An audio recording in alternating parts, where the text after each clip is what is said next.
Hey guys, welcome back to another episode of Higurashi When They Cry. It's your boy Karagol Gaming, and you know how we do things around here.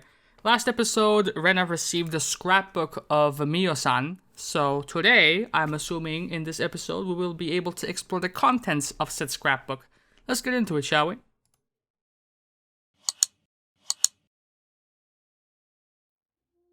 About homing ability and homesickness. If you interpret homing ability in a broad sense, you can say that most animals have a homing ability.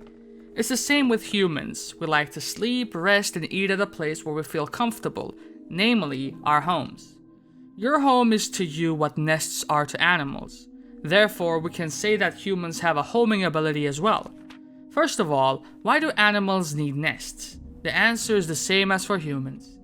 Sleeping, resting, and eating are essential actions for survival. At the same time, those actions leave one defenseless as well.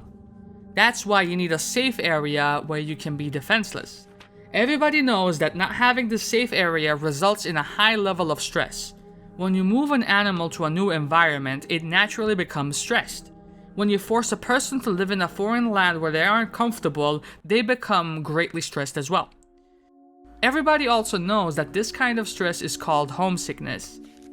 The Japanese don't know much about homesickness. We define it as mental weakness and we neglected to treat it for a long period of time. However, homesickness has a very long history. In Europe's Middle Ages, people believed that it wasn't a mental but rather a physical disease. People also believed that out of everyone, the Swiss got the disease the most. The Swiss, you see, were known to be an ethnic group that worked away from home in that era. They lived far away from their homes. There were no telephones at the time, so they couldn't even hear their families' voices for ages and ages. It's easy to imagine that the young Swiss workers got homesick while working in a strange land. These Swiss who got homesick wanted to go home, but they couldn't because of their jobs. The conflict made them weak physically and mentally. Some of them went crazy and tried to escape from their reality by committing suicide or running away. The Swiss at the time were very superstitious, and many folk remedies and occult-like treatments to prevent homesickness went around. Since going home was the only treatment, they must have called it a fatal disease. But it isn't really one, of course. Specifically, homesickness is a sign of that human homing instinct. Your brain desires to go back to your safe area, namely your home. At first, your brain makes you remember the happy memories of your home and it urges you to go home in a natural way. But when reason stops you from achieving your desire, your brain starts sending unnatural signals to your body. As a result, your body gets weak and that makes it more difficult for you to live in a strange land. In the end, you have to bend the reason in order to achieve your desire to go home. So homesickness is born from our homing instincts. And the stronger one's homing instinct is, the stronger their homesickness. The strength of that homing instinct varies from individual to individual and depends on the environment in which those individuals live. When your home is safe and the environment you live in is dangerous, your homing instincts grow stronger. On the other hand, when the environment you live in is safer than your homing instinct becomes very weak. Safety isn't the only element that affects its strength. Cultural aspects affect it too. The many customs demanding families to return home for major events varies with each region, so your birthplace's culture also alters the strength of your homing instinct. Amongst those regions, the transcendents of Onigafuchi village were believed to have an excessively strong homing instinct. The people of Onigafuchi forbade their fellows from ever leaving. Many believe that this was the effect of elitism and sense of purity I already mentioned before. People today strongly believe that Oyashiro-Sama puts his curse on you if you break his rule and abandon the village. This superstition can be interpreted as homesickness. If homesickness is directly proportional to one's homing instinct, then the exaggerated expression curse would signify the strength of that homesickness, and also their homing instinct. I can assume they hated the outside world and created an insular society precisely because of their powerful homing ability. Unfortunately, there is no way to measure the strength of the homing ability that the primitive people of Onigafuchi had. It was so strongly forbidden to leave the village that nobody left long enough to get homesick. However, after the Meiji era, things changed. The sacredness of Onigafuchi dwindled with the efforts of modernization. Many young people started longing for city life, and some people were forced to leave the village to get a job. As a result, villagers started venturing outside the village borders. That was when the transcendents of Onigafuchi realized how strong their homing ability was for the first time. The residents of Hinamizawa got extremely homesick. After a while, people started to call this homesickness the curse of Oyashiro-Sama. It became rumored that a person who left the village to get a job in a strange land was cursed, that he went crazy and died, and people who had left the village started coming back to either it or the nearby town. Their homesickness and their homing ability were very strong because of their culture. It's reasonable to think that these were cultivated by the unique religion in Hinamizawa, namely the occult of Oyashiro-Sama. From the moment they were born, they were taught the rules of Oyashiro-Sama. They must have felt guilty about leaving the village unconsciously. As a result, they considered their homesickness to be the curse of Oyashiro-Sama. I'm not sure if their homesickness got stronger because of the rules of Oyashiro-Sama, or if they made the rules of Oyashiro-Sama because their homesickness got stronger. I don't know which came first. I got tired of reading such small print and lay down on the floor on my back. The true identity of the curse of Oyashiro-Sama is homesickness? Miya-san believed my story, and she let me read these scrapbooks. That's why I expected to find something interesting. But what it's saying is that the answer to all of it is homesickness, which many doctors told me so many times at counseling. I'm actually a little upset. The word homesickness can't explain the extraordinary experience I had. I saw Oyashiro-sama come down to me from a bright light in the bathroom. I saw the dusky red nasty maggots come out of my blood vessels. This scrapbook doesn't explain any of that. I don't understand how Miya-san was going to explain the cloud of maggots. Maybe she didn't have any explanation of that to begin with. Was it just a delusion? I flipped through one of the scrapbooks Miya-san let me borrow, looking for an explanation of the maggots I saw. Then, I found it. It had the exact title I was looking for. About maggots and the curse of Oyashiro-sama. In the Meiji era, a group of villagers were on their way back to Hinamizawa and they started discussing a rumor about a weird disease. They said that maggots started crawling out of the wounds of a person who left Hinamizawa and that the maggots ate the person's body from the inside. The Shinto priest of the Furuda shrine at the time explained that the weird disease was a sign of the curse of Oyashiro-sama. According to tradition, the Shinto priest showed the villagers an ancient scroll, and he told them that the story of the maggots had been passed down through the ages. This is what the scroll said. The world where the demons came from must be interpreted as the land of death, and the demons in that land of death had to live their lives while being eaten by maggots. The villagers who were of the demon's blood had nothing to worry about as long as they lived in Hinamizawa, under the protection of Oyashiro-sama. But once they left Hinamizawa, abandoning that protection, the maggots had been sleeping in the blood of the demons would start to awaken, and they would eat their bodies from the inside out. This maggot disease scared the villagers for a while, and they asked the shrine to provide them with protective talismans whenever they had to leave the village on business. This is interesting, as it's similar to the way homesickness was dealt with by the Swiss in the Middle Ages. After the war started, the delusion of the maggot disease faded away, but they remained accustomed to send talismans to families that lived away from Hinamizawa. The talismans had the word maggot on them. But the most interesting part about all this is that the residents of Hinamizawa didn't know about the maggot disease until the rumors began.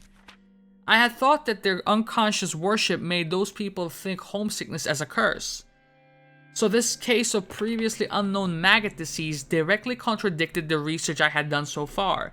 It's natural to think that the group of people who were on their way back to the village were lost in a mass delusion because they strongly believed in the curse, and that the Shinto priest took advantage of their state of panic to instill a deeper faith in them. Jesus. But I'm not fully convinced that it was merely a coincidence that this mass delusion matched with the story in the old picture scroll. I wonder if it's possible to see maggots in a wound without having the prerequisite knowledge when a person is cursed by Oyashiro-sama. I wish Oyashiro-sama would put his curse on someone I know so I could study. I would love to see those maggots coming out of someone. I I felt as if Mio-san was here making that request of me. I remember. When she gave me the scrapbooks, she said that I might be the only one who could understand them. I felt good just for a moment. Because I found out that the maggots weren't a delusion. But at the same time, it destroyed my excuse that it was a delusion. The maggots weren't a delusion, they were there. All of a sudden, my wrists, elbows, inner thighs, and neck started itching. I felt the urge to cut open a blood vessel, but I quietly held it down. I remember that Mio-san looked very serious when I talked about the maggots. She must have thought it was creepy. But so did I. While I was crying because nobody believed me, a part of me didn't want to believe that my body was filled with those creepy things. I think part of me wanted to believe that it was a delusion. But now I know it wasn't. It wasn't a delusion. There are some people who had the same experience. Maggots in the demon's blood will awaken when you lose the protection of Oyashiro-Sama. In other words, they may not awaken under the protection of Oyashiro-Sama, but all the villagers still have the maggots in them without knowing it. People of the demon's bloods are people who have the creepy maggots in their bodies. I tried not to jump to conclusions and flip the pages again. I unconsciously looked for something related to maggots. About parasites and control of the host. The maggot disease made me think of something.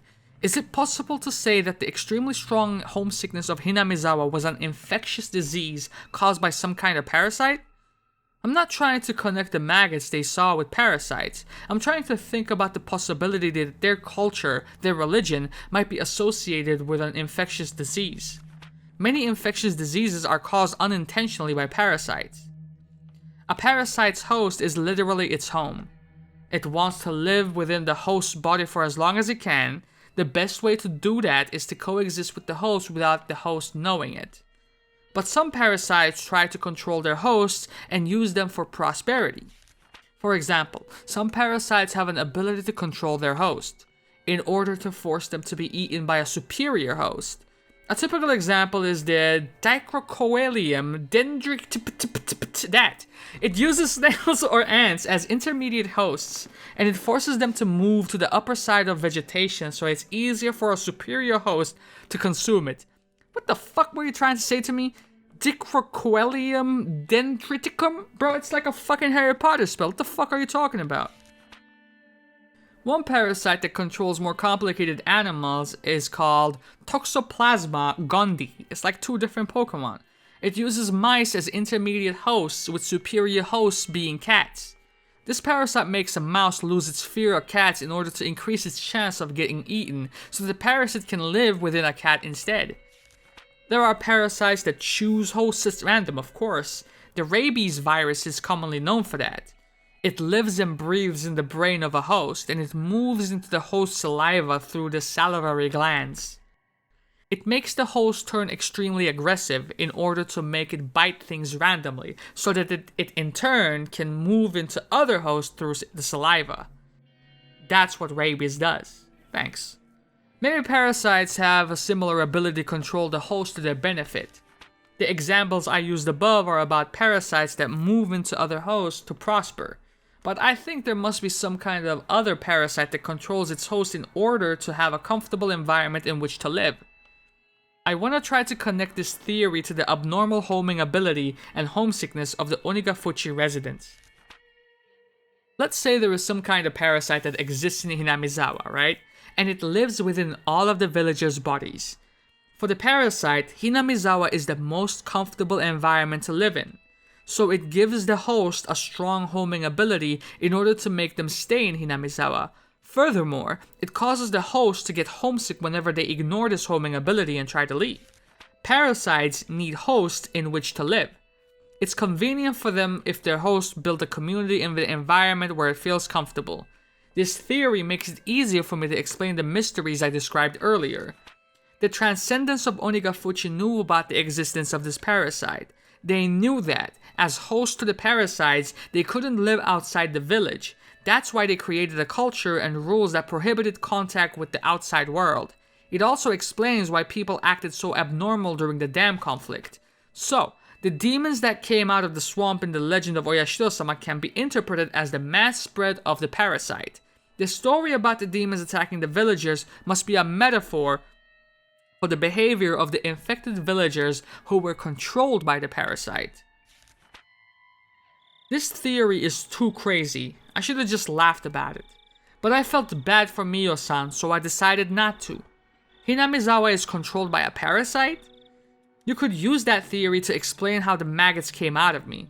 I felt a little bit dizzy. I was so confused, and a part of me thought it was ridiculous, and another part of me thought it was more convincing than any curse. But Mio-san was probably erased because she wrote these scrapbooks. If so, the contents of these scrapbooks must be something they can't ignore. They would try to get all of her scrapbooks and consign them to oblivion. What if they notice some of her scrapbooks are missing, I felt a chill running through my spine. I have to keep it a secret that I have these scrapbooks, and I will have to try to understand more about their contents. I remember Mio-san told me that the three families are behind a series of mysterious deaths, and that they're trying to resurrect the cult of Oyashiro-Sama. According to the theory I just read, the parasite must be trying to maintain the current environment of Hinamizawa. The healthiest environment for it is a completely closed village, just like the primitive Onigafuchi. It must be very comfortable for the parasite if no hosts go outside the village. They don't even like that the villagers often leave the village to go shopping. That means the parasite would try to goad the host into resurrecting the cult of Oyashiro-Sama. I remember there was an article in the scrapbook saying that the demon's blood runs thickest in the three families. That would mean that they have a larger amount of the parasite in them than the other villagers, and that they're under its control. The three families seem to be planning to bring the village back to the Onigafuchi era. Reviving the Watanagashi festival after the dam conflict can be interpreted as their desire to revive the faith that had started to fade away in the Meiji era. The three families, especially the Sonozaki family, have a great influence over the region and the public organizations. What's going on here? I had thought this to be a poorly written theory, but the pieces fit together, one after another. I've never played a jigsaw puzzle as crazy as this. I felt my brain swirling due to this absurd theory. A part of me thought this was ridiculous, and another part of me thought I might be about to expose an unbelievable truth. When I tried to look into the center of it, I felt as if I was going to fall into the whirlpool and drown. I'll have to devote myself to reading more seriously. There must be some truth to this. It caused misfortune and made my life miserable after I moved to Ibaraki. I might be able to find the truth, including the cause of my parents' divorce and my desperate behavior. Right then, I heard a knock on the door all of a sudden, scaring me. I hid the scrapbooks under a cushion. レイナ、電話が来てるぞ。電話？こんな時間に？誰だろう？本屋さんからだぞ。本の取り寄せとか頼んだのか？沖宮書房の大石さんって人からだ。Clever dude. But how did he know?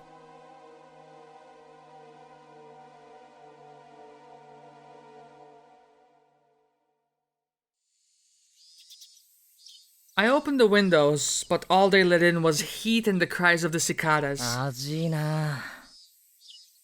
味ね。 It was break time between classes and we really couldn't get any rest. Mion and I leaned on our desks, exhausted by the heat. The younger kids sure are tough, considering how the heat wasn't bothering them at all. They were running around the classroom despite the temperature. やっぱりさ、都会の学校だと教室にもクーラーとか入ってるわけ？そんなことねえぞ。あるのはせいぜい職員室ぐらいだな。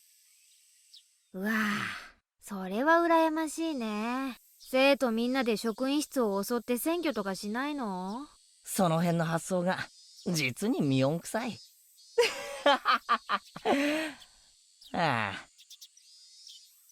I didn't even have the energy to laugh.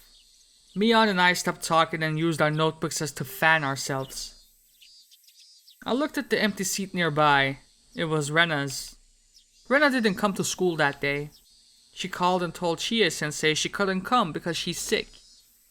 レナのやつ、最近元気ないよな。だね。暑さにやられたのかもね。なあ、本気で暑さでやられたと思ってるのか？そう思ってるけど。例の一件がさ。かもね。それに暑さも加わって夏バテでも起こしたんじゃないかな。I can't even imagine how distressing it was for her to commit a murder, dismember the bodies, and get caught by her friends.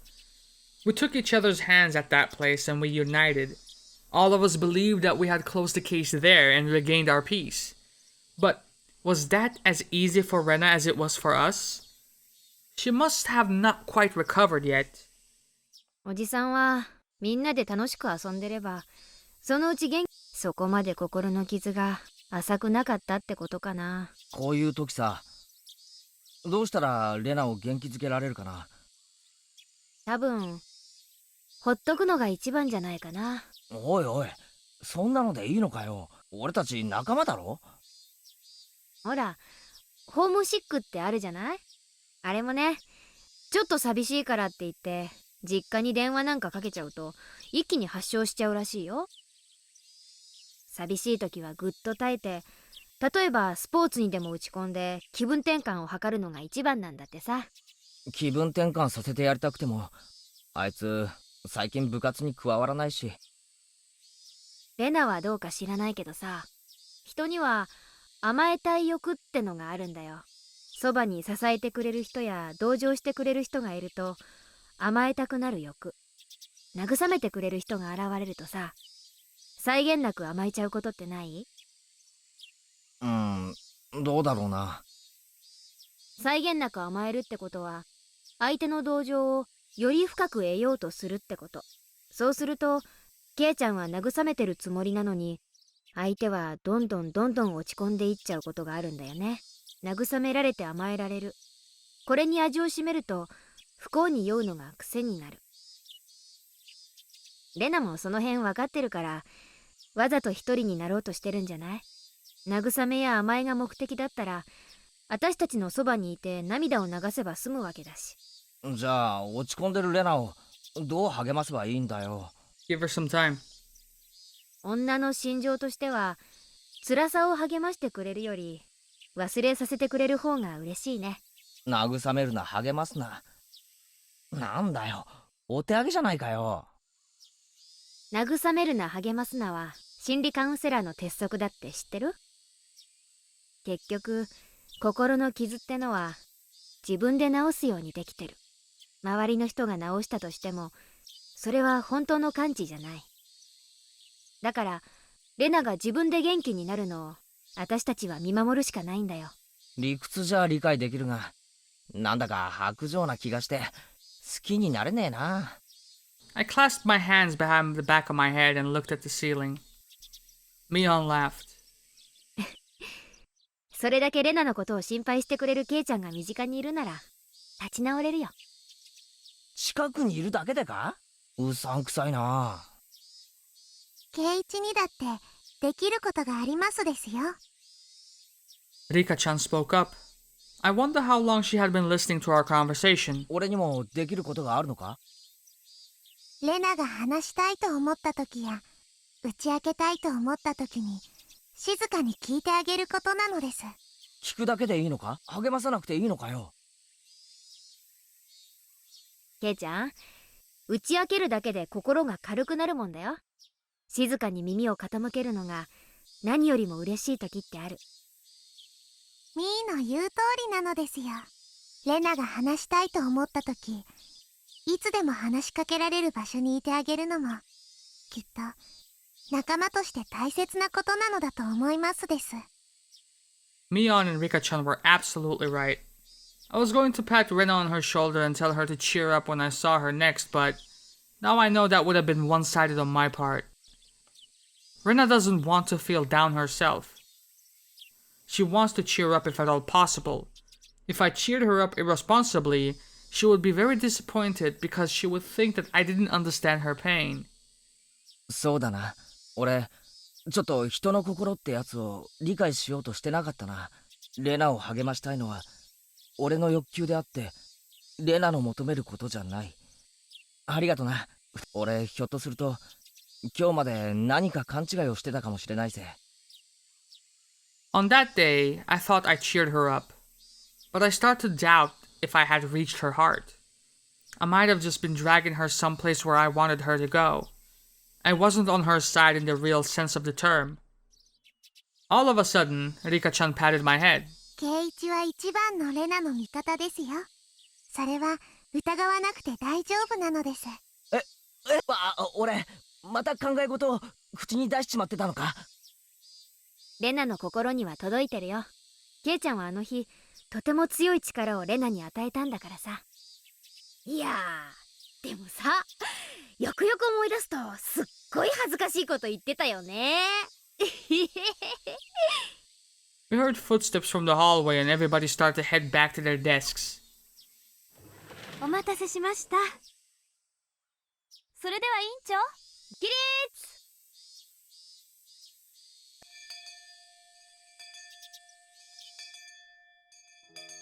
We didn't have a club meeting that day because Rena wasn't around. That worked out for me, because I had an errand to run. It wasn't a big errand. My mom wanted me to use her point guard to get some detergent. I didn't see the point of going all the way to the store just to get the detergent, but my mom told me to go because she's busy helping my dad with his work. I started walking towards the shopping center. I noticed someone was watching me, hiding behind a distant tree.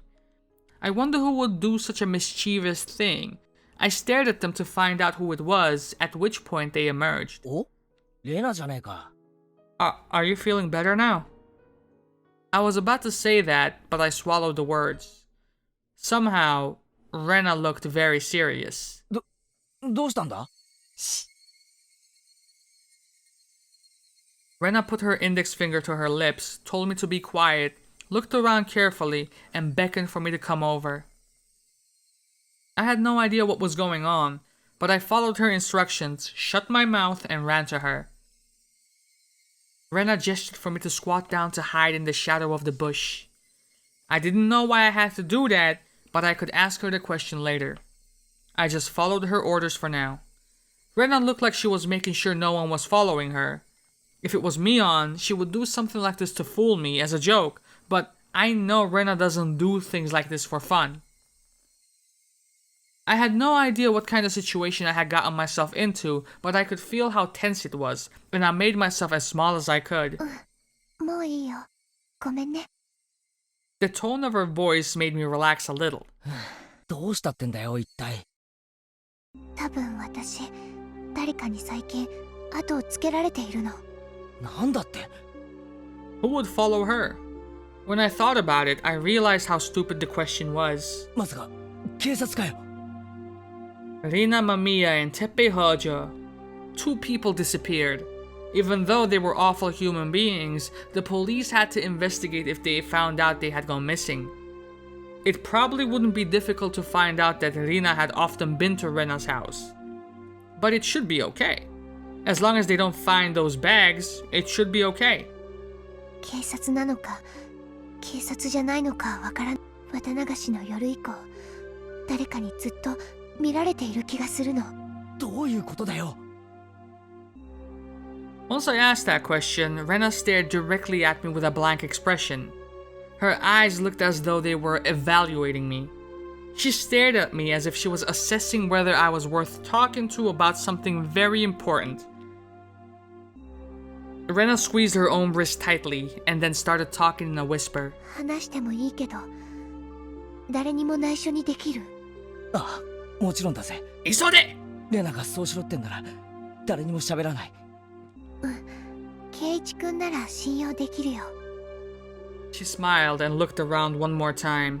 連中はひょっとすると、ミオさんのスクラップ帳を探しているのかもしれないの。ミオさん？って、ああ、看護師の高野さんのことか。あとスクラップ帳って何のことだ？秘密の捜査になっているって言ってたから、多分圭一くんは知らないよね。高野ミオさん、殺されたんだって。いつ？ Told me to be quiet again. I lowered my voice and let her continue. 綿流しの夜、私たちはミオさんと、あと富武さんに会ったよね。あの直後に2人が襲われたんだって。富武さんはお社様のたたりにあって喉をかきむしって死んだ。ミオさんは隣の県の山中で焼き殺されていたと言ってたの。それそんなの誰も知らないぞ。 Did they tell her in detail about the whereabouts of her corpse? それは警察が伏せて捜査をしてるからなの。hinamizawa村連続開始事件は今年で5年目になっちゃうでしょ。だから変に騒がれたくないんで事件を公にしていないんだって。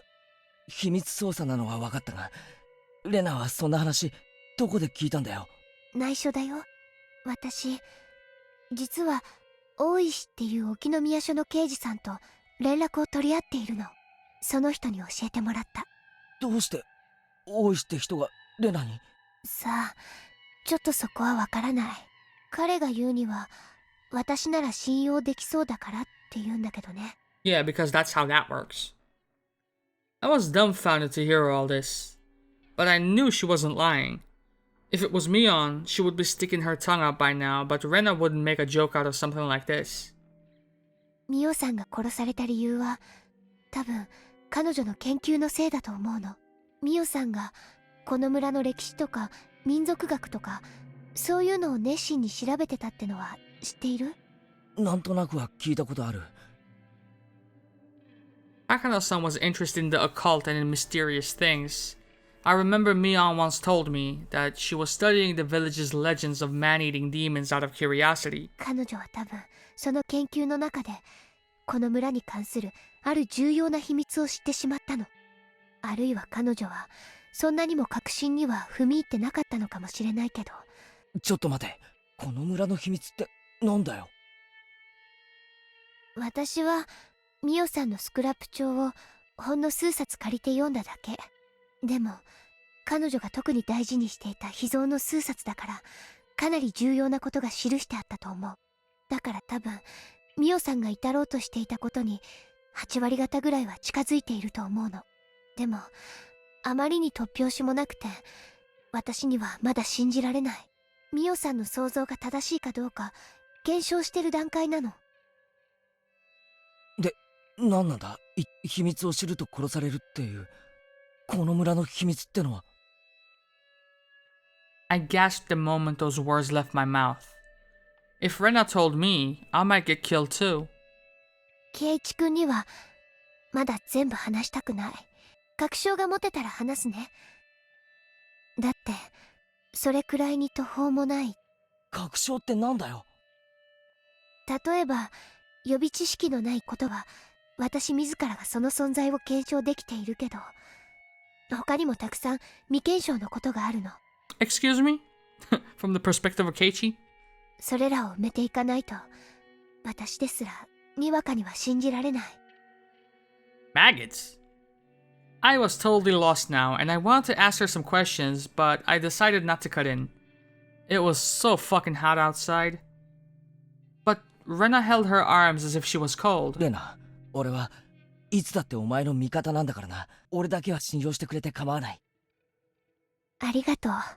その一言がすごい嬉しい。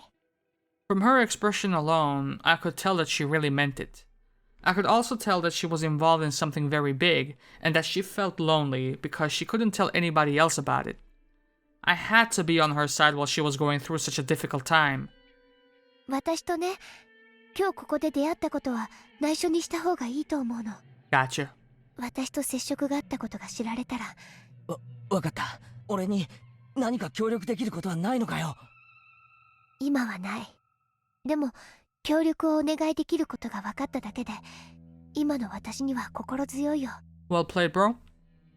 最後には頼らせて。おう、任せとけ。し、車が来る。 Rena pushed my head into the bush. I went along with it and crouched down even lower in the bushes. We stayed quiet for a while. I could hear a car coming closer, and after a while, a white van passed by. I was surprised at her hearing. The van that chased us off the road in so many arcs ago. She heard the car coming when it was still far off in the distance. 今の車ナンバー見えた？いや、ごめん、見えなかった。私もちょっと見えなかったけど、多分さっきと同じナンバーの車だと思うの。そのレナを尾行しているとかいう連中か？多分普段車なんか通らない道で今日は何度も追い上げられるの。その度に私は隠れてやり過ごしているからいいんだけど。そいつらなのか？高野さんたちを殺してレナが持ってるスクラップ帳を狙っているという連中は。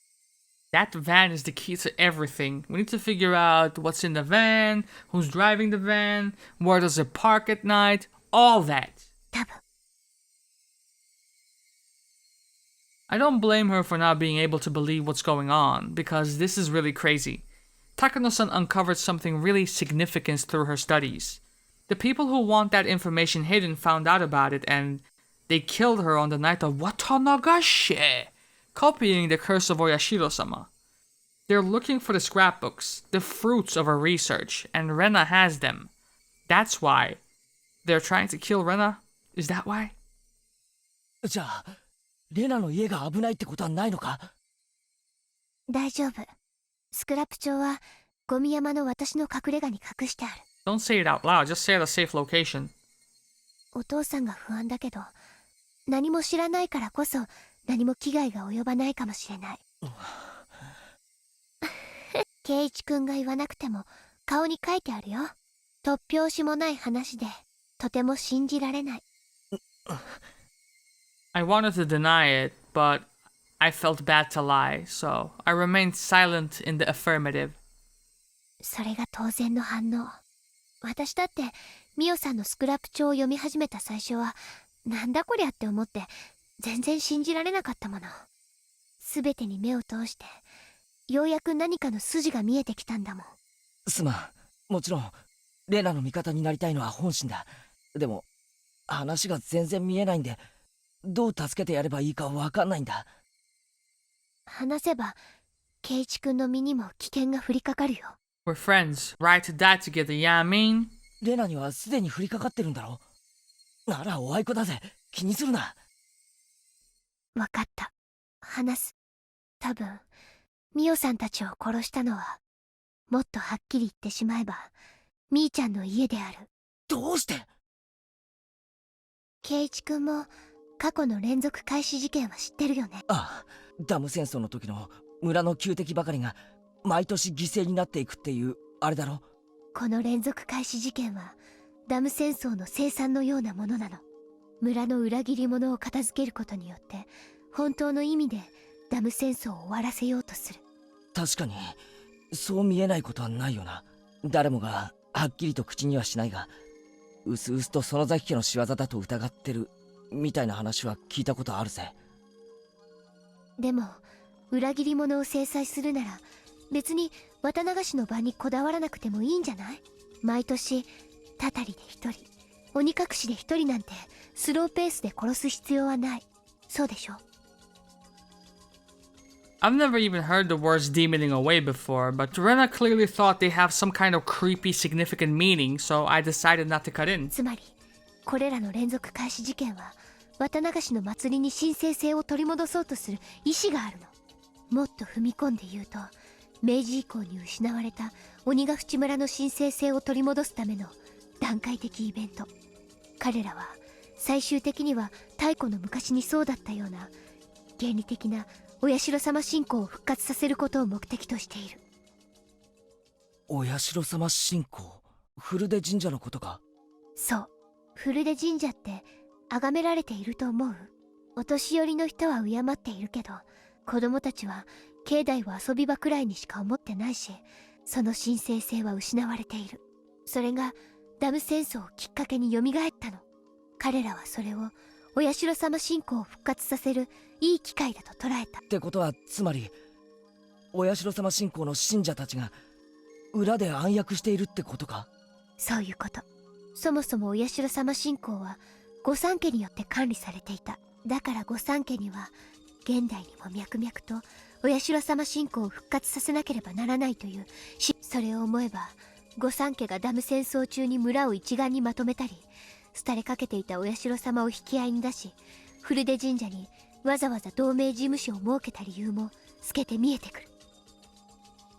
じゃあひなみざわ村連続開始事件ってのは、いやお社様を信仰する盲信的な集団の仕業なら、待てよ、どうして高野さんが殺されなきゃならないんだ？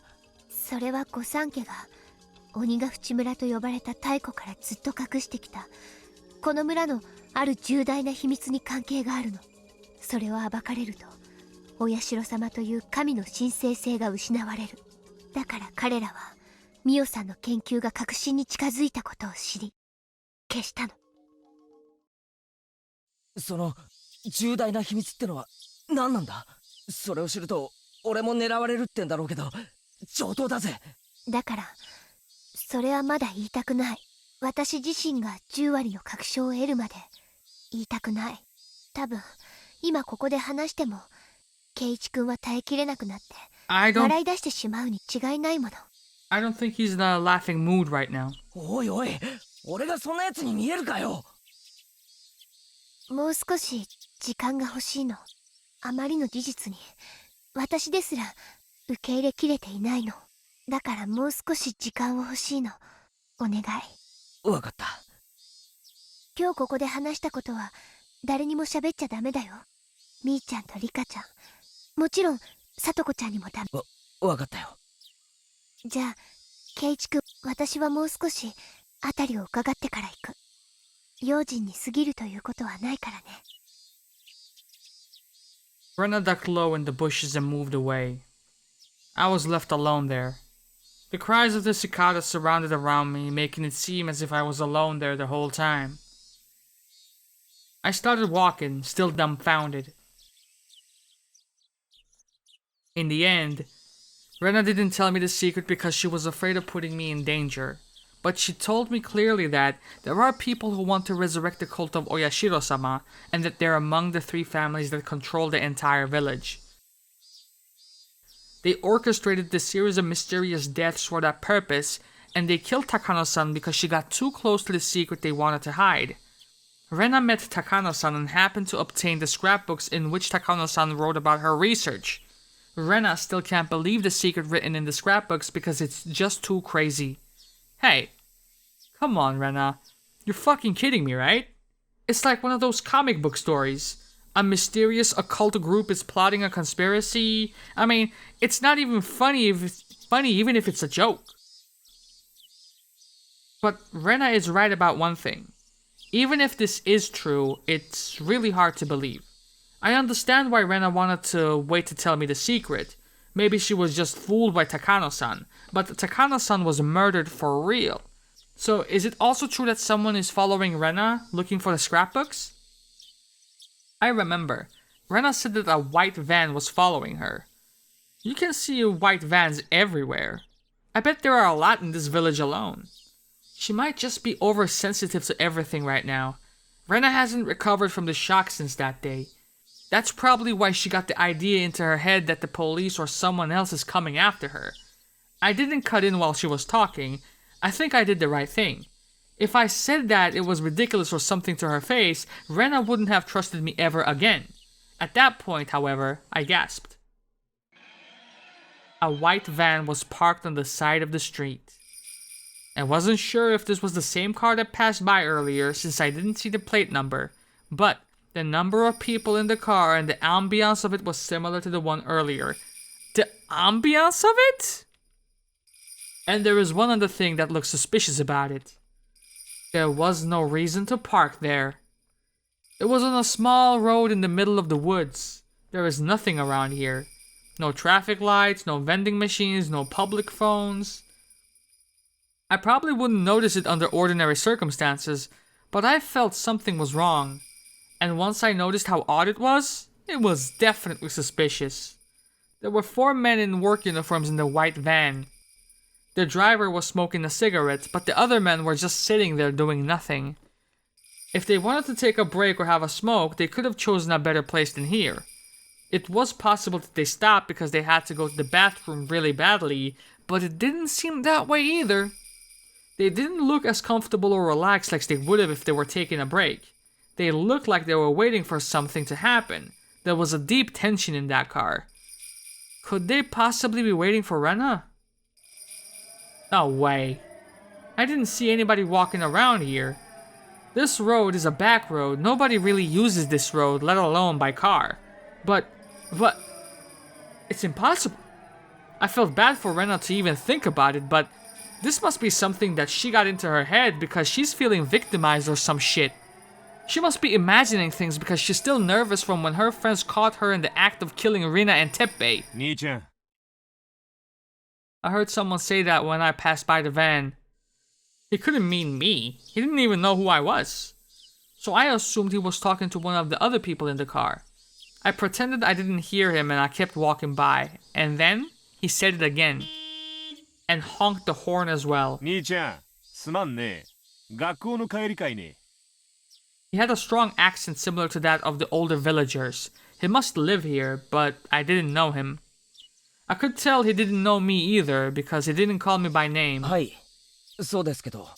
兄ちゃん、学校からこの道をずっと歩いてきたんで、ちょうど文房具屋の角を曲がって。そうですけど、何か？ They were probably lost, I thought. This village has many small turns and you can easily get lost when you try to take a shortcut. So they must have been waiting for someone to ask for directions. But then, he said something disturbing. 兄ちゃんさ、この道の途中で女の子に会わんかったかいね。え、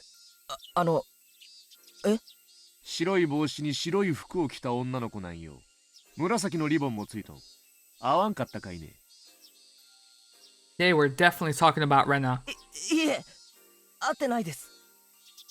I wasn't ready to hear them ask that. Rather, I was scared. That's why my voice got all shaky. I would have said yes and just misguided them entirely, man. Up until that point, I couldn't believe Rena's story. I thought it was ridiculous. I actually laughed, if only to myself. So you are that guy. That's why I wasn't ready at all.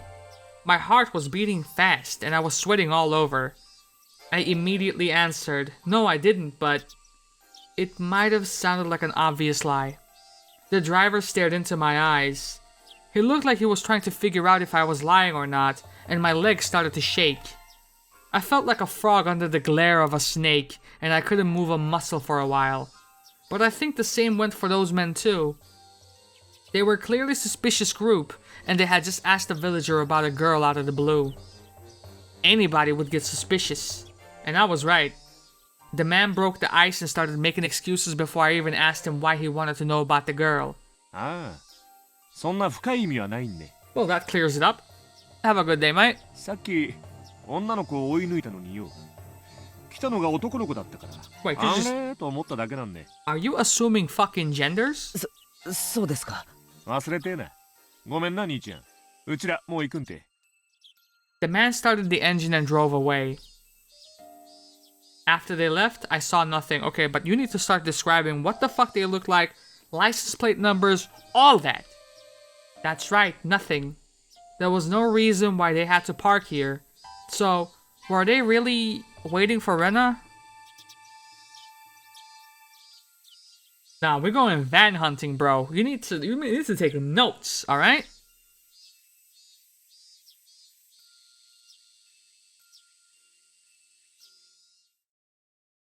I want to say it's connected to the clinic, alright?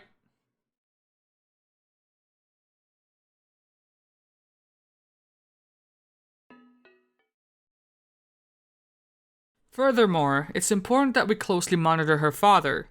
Since he also suffered mental shock from the divorce and has been trying hard to take care of the patient, there is a strong possibility that he may develop an induced delusional disorder.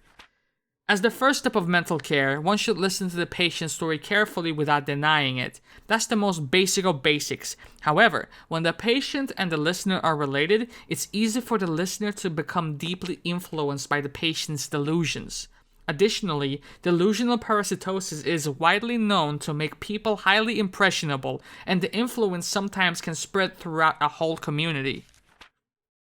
Therefore, even if several people claim to acquire a parasitic infection, it doesn't necessarily prove the existence of a parasite. Some of the phone calls to the healthcare centers for the exterminations of pests are nothing but a mass delusion. Since the subject matter of the delusion in this case is extremely rabid, the patients might harm or even kill each other in abnormal ways, believing this might be the treatment for the disease. They might also give up hope and commit suicide together in the worst case. This influential delusional disorder, otherwise known as sharing psychotic disorder, shows a particularly strong possibility of influencing close companions. Anyone who is going to contact the patients must be made to understand that the patients are under medical treatment and must be warned not to be influenced by the patient's delusions. Individuals who are likely to be easily influenced are the patient's family members and people who deeply care about the patients, such as boyfriends or girlfriends. Okay, and with that, we are going to call it an episode right here. Next episode. Maybe we find out more about the van. We'll see. Until then, this has been your boy Karagol Gaming. I'm out of here. Love y'all and deuces.